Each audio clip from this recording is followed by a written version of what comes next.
So, once again, I am in the minority. Avengers Infinity War, which is widely being hailed as the biggest theatrical event of the year, if not the whole decade, has finally arrived, everyone is gushing over how amazing it is, and I did not like it. Unfortunately, I could not really go into detail on why I didn't like it without spoiling the heck out of it, so I had to simply express my shock and disappointment in my original review. By now, though, I'm guessing everyone who wanted to see it already has, and people have been talking about spoilers online anyway, so I guess there's no reason to hold back anymore. So why didn't I like this movie which everyone else is raving about?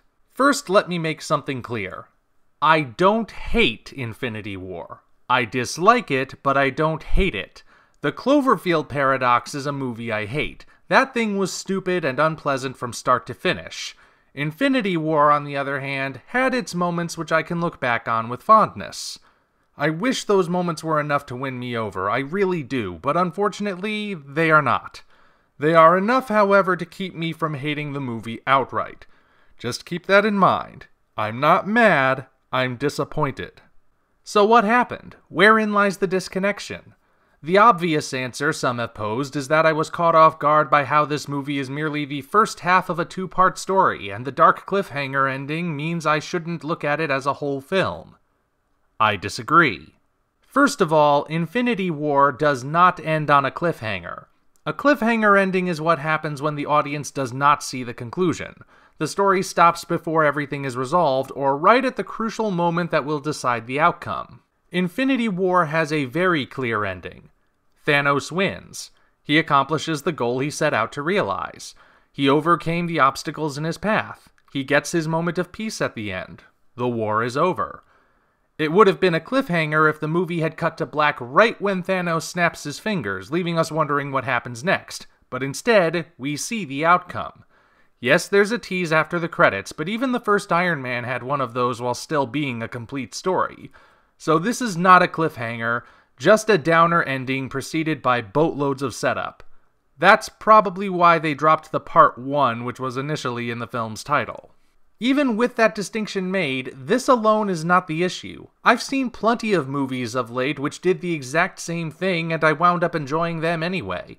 Godzilla Planet of the Monsters was the first act of a 3-act story with a downer ending, and I thought it turned out just fine. Batman v Superman Dawn of Justice had a bunch of setup punctuated by a downer ending, and I'm one of the few people who admits to liking it. This formula is not enough to kill a movie for me. It's not helping in the case of Infinity War, but it's not the be-all and end-all. No, there's more going on here. From the very beginning of the movie, something about it just felt off to me. Like I initially said, it's a bit like eating potato chips that are just starting to turn stale, where the flavor and texture are at odds with each other.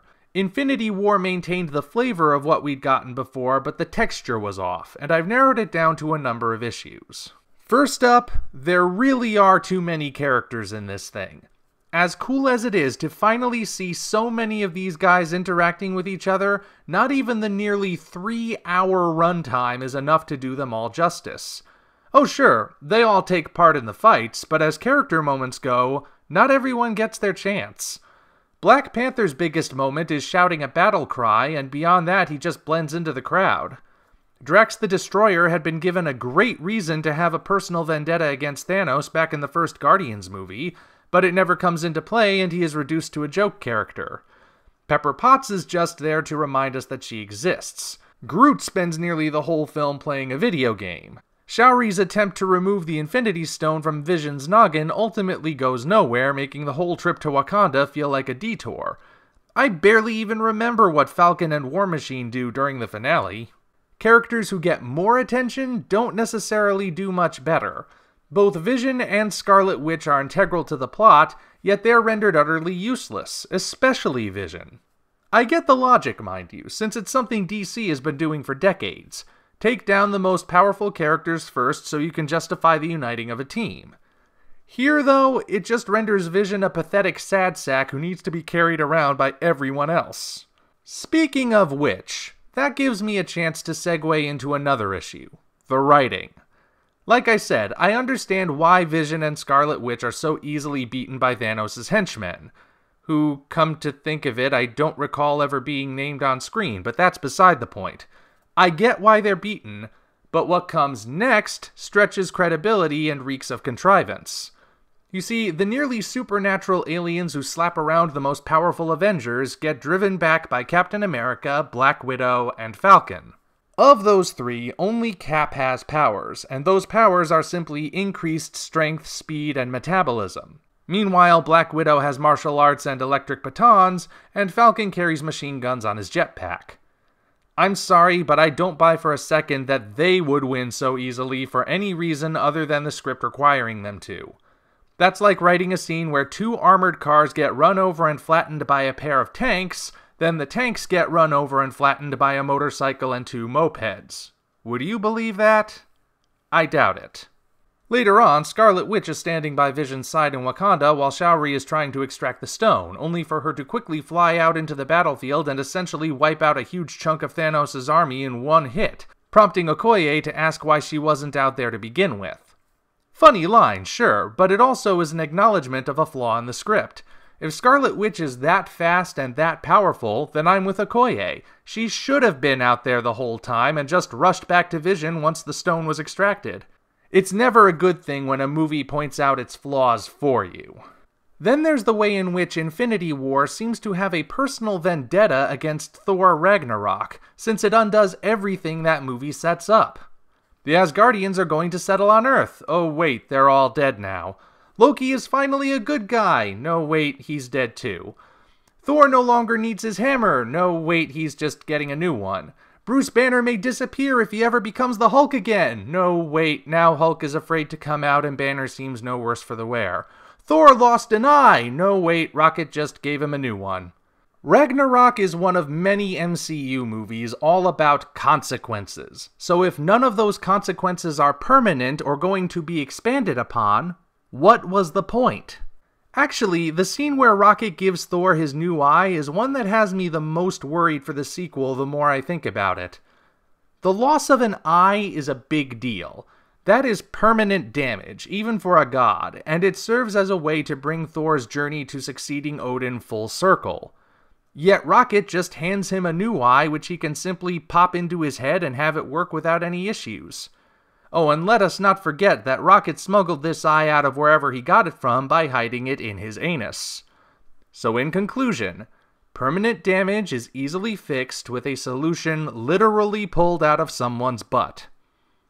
I don't want to believe this scene is unintentionally foreshadowing the sequel, but I'm kind of worried that it is. Yet the biggest issue of all is Thanos himself. Don't type your angry comments yet, hear me out first. I agree with everyone who says that Thanos is one of the best villains the MCU has to offer. He's complex, emotional, brilliantly portrayed by Josh Brolin, has an understandable backstory, and is even somewhat sympathetic, all of which put him leaps and bounds ahead of the MCU's usual baddies. You could even argue that Infinity War is technically more of a Thanos movie than an Avengers movie. However, none of this means he is free from scrutiny. First and foremost, this Thanos is not the character we've been building towards in the previous movies. Every other time Thanos has either appeared or been spoken of in previous films, he has been depicted as evil incarnate, the ultimate space tyrant, someone who wishes to conquer and destroy for the sake of power. The first Avengers movie, in which his goal was specified as conquest, even alluded to his infatuation with death like he has in the comics. Now along comes Infinity War, and suddenly he's a soul-weary eco-terrorist who wants to preserve life. That's an interesting flip on the traditional character, don't get me wrong. But it's not the guy we've been told about. If the intent was for people's views of Thanos to be exaggerated misrepresentations of the truth, it wasn't handled well enough for that to come across. This is the difference between subverting expectations and discarding your collaborators' contributions. Also, I pose to you a question. Why does Thanos love Gamora? Yes, we get a scene that shows us how they met, but the why remains elusive, which is a problem since that love is a major plot point. The scene as is basically goes this way. Baby Gamora says, "Hey, Mr. Purple Giant, where's my mom?" And Thanos says, "Well, little green girl, come this way with me so I can explain a metaphor using a child-sized dagger I just happen to have on my person rather than answer your question." It just feels random that he should take a genuine liking to her, especially since Gamora has never spoken of him as anything other than evil. It's possible these particular issues could have been solved if we had gotten an entirely Thanos-centric origin movie without the Avengers. But I suppose at this point we will never know. There are other things I can mention that run the gamut from major issues to nitpicking. Thor's costume at the end looks too big for his body. The special effects vary drastically from scene to scene. War Machine's change of heart on the Sokovia Accords comes out of nowhere. Certain bits of sequel setup felt forced. There's no explanation as to why Nick Fury and Maria Hill are together in The Stinger. The comedy and drama often feel as though they are in conflict with each other. Hulk's sudden cowardice wasn't explored enough to feel satisfying, and some of the performances just felt a little stiff, likely because not everyone had that much to do. Frankly, I believe that if DC had produced this film, people would probably have been livid. Heck, DC kind of did produce this movie back in 2016, and people were indeed livid. I wonder if what I'm feeling now is what BVS haters feel. I repeat, it's not the worst movie I've ever seen, and I'm sure Ant-Man and the Wasp will be fine. But Infinity War is currently the worst movie Marvel has to offer as far as I'm concerned. Then again, based on the various Marvel event comics I've been reading for a new review series I'm working on, Infinity War might be a perfect adaptation of a Marvel event. It's a story with too many characters, not enough space to fit them all, and loads of teases for next issues or spin-offs. Unfortunately, that's not a good thing.